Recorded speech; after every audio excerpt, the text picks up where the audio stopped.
So why is the State Department now giving promotions and back pay to employees who are officially marked down for not seeking diversity?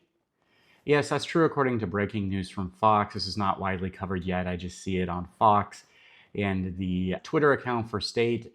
So please double tap and comment to help get the word out. So it looks like yesterday, Secretary of State Marco Rubio and the Trump administration made a move that's a direct attack on the basic principles of a fair and effective government. They've decided to officially reward federal employees at State Department who are marked down in the past for, and I quote, little indication of seeking diversity in staff.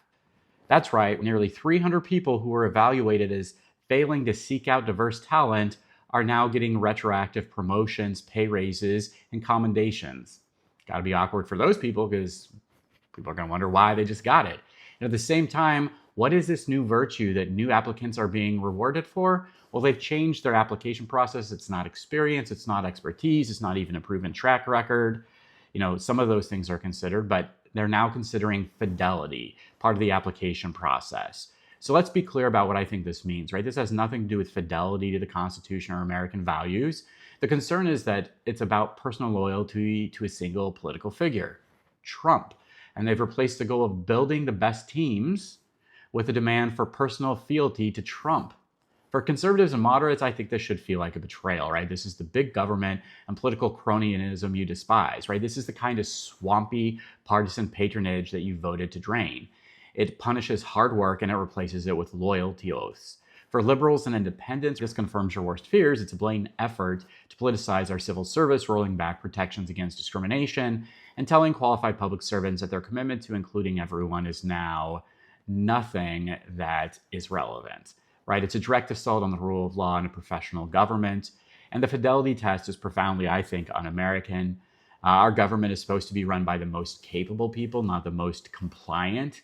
This move weakens, I think, our diplomatic core, wastes taxpayer money on political rewards, and tells the world that we care more about loyalty to a person or personality than competence in representing our country. So don't be fooled by the claim that this is just swapping one priority for another. DEI is merit-based. It's the same thing as merit. It's a merit-based competency. It means actively seeking the best talent from the entire pool, which is the job of a good manager. DEI is widely supported by every group in America except for conservative white men. I probably feel targeted by it. And diverse teams outperform non-diverse teams. The studies show that. So it matters to the bottom line. DEI, that makes sense. But replacing it with fidelity to a given political leader, that's not merit-based. In fact, it's a destruction of merit. It's a political loyalty test, pure and simple, and handing out cash and promotions based on it seems to be a betrayal of the civil service system, not a defense of it, right? So they don't like merit. Marco Rubio doesn't want merit.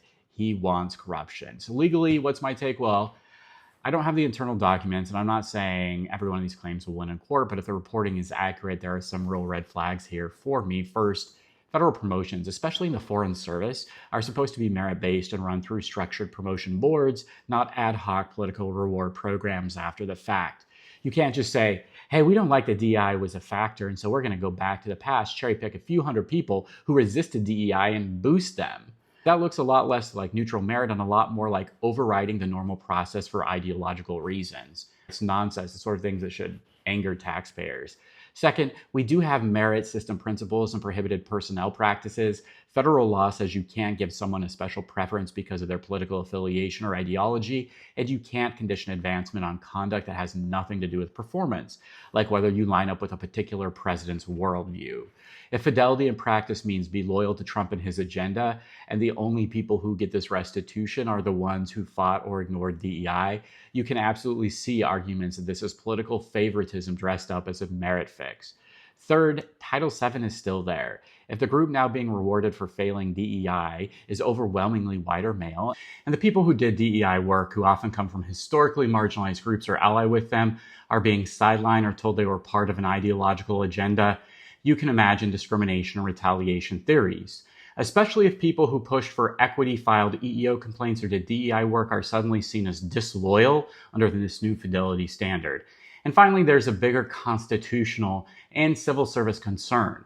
Are we drifting into a world where career employees are graded on personal loyalty to one political figure or movement? That's exactly what the traditional civil service is supposed to prevent. We're supposed to have a professional workforce that serves any administration, not just one they personally agree with. So here's my take in plain English. If DEI is done badly, fix it, make it fair. It can be done badly, but it's usually not. It's usually tied to the job, and it usually builds stronger teams, expands the pool for competition. But just like anything, it can be done illegally.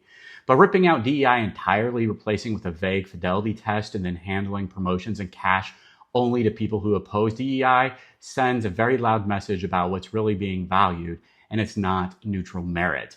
Can you imagine any serious company doing this? No.